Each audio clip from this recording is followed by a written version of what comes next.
Lovely afternoon to our viewers.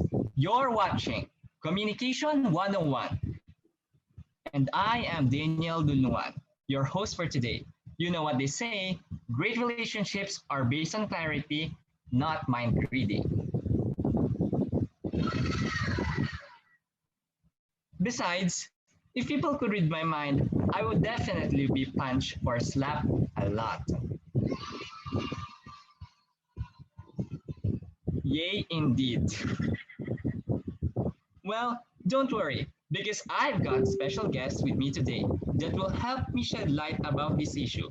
Please welcome Bea, Chance, Chen, Justin, Jasmine, Meet, Kate, and Kirsten. So, Chance, would you mind elaborating about this issue? So, one of the myths of communication is this: when two people are in a close relationship, neither person should have to communicate needs and wants explicitly. The other person should know what these are. But of course, this assumption is at the heart of many interpersonal difficulties. People aren't mind readers, and to expect them to be sets up barriers to open and honest communication. And to help you, we have this 30-second video that will compare the expectations that we put on other people we are close with versus reality. Here, we will see how another person wouldn't be able to know what's on one's mind unless it is explicitly stated. Everyone gets their girl flowers, but remember the first time we met? Aw, you remember that? I'm gonna put this cactus right here so that every time you go to sleep, you remember the first time we met. Aw, you remember that? Remembered what? When we first met, I was studying cacti. Cactuses. No, it's cacti, but it's still sweet that you remember. I'm gonna put this cactus right here so you know what it feels like to sleep next to somebody with prickly legs. Shave them. Look, we need to talk. Oh, look at me! I'm not gonna shave my legs. So, those were the two examples. Now we move on to the analysis of these situations. So, from what we've seen from the video, we can infer that although most individuals understand that expecting others to read their minds is impractical, they are still upset and enraged whenever their deepest unspoken ideas go unanswered. There is a misconception and demand in close relationships that mind reading is not only a valid premise, but a partner who failed to expertly understand feelings and act accordingly is uncaring. In addition, some reasons why people implicitly communicate are to avoid offending the receiver, to avoid becoming too emotional or vulnerable, and to leave a gap for possible denial. However, there is a price for not verbalizing messages. The message would not be exactly decoded in the context the sender intended it to be. So, what exactly is the cause of this phenomenon? According to Chartier, some people believe that because they are transparent to themselves, they are transparent to others, which may be the root cause for the assumption that people are supposed to understand our thoughts or desires even without communicating or verbalizing them. As for the receiver, intuition as the source of information or messages can only go so far in deducing correct assumptions and acting accordingly henceforth. Although it is quite reliable in producing a general idea or a gut feeling of the intended message of the sender, as said in the previous statements, people, again, are not mind readers. That's interesting. But I also read that according to Chartier, there are multiple factors that contribute to faulty assumptions and consequently miscommunication. Would you happen to know these factors?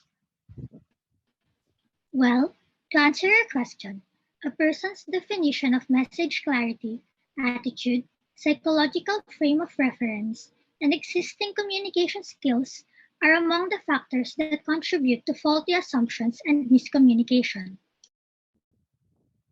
I see. It seems to me that this myth is more complicated than it seems. So let's move on to debunking the myth. Justin, would you like to start? Okay, so to start off, one principle of communication is that communication is inevitable. Even without the intention of responding to someone, the lack of response is already a response itself. Hence, communication will always occur. Next, second, communication has a purpose. For the people who seek to maintain their close relationships with others, they must remember that communication is needed to do so. According to Rubin, Fernandez Collada, and Hernandez Sampieri in 1992, one of the five reasons why people engage in interpersonal communication is to relate. This is commonly seen in those who aim to interact and establish connections with others. Additionally, adjustment is necessary in communication. In the communication accommodation theory, the speaker and the listener are both adjusting to each other's communication style and habits. According to Giles and Ogay in 2007, the communication accommodation theory states how people alter their speaking style to either increase or decrease their closeness with others. I would also like to add that communication exists in a context that affects the meaning of both verbal and nonverbal messages. Even between two people in a close relationship, it is important to understand the different aspects of context in order to discern the meaning of one person's message. To add to that, there is also an emphasis on feed forward messages or fatigue communication when a person desires to maintain one's relationship with another person.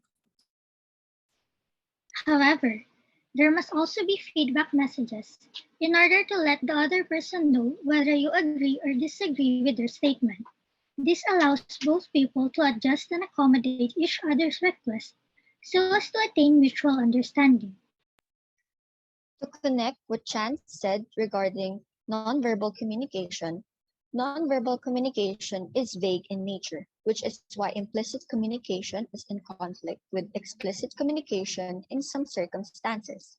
Such implied messages are communicated in various channels, aggressively or subtly. As a result, the message may or may not be deciphered as it has been intended to be or not be interpreted at all. Effective communication occurs when the communicator takes responsibility for their own thoughts, feelings, and overt behavior, when they own what they do. Typically, people who interact with one another frequently end up becoming effective communicators to one another, thus leading to close relations.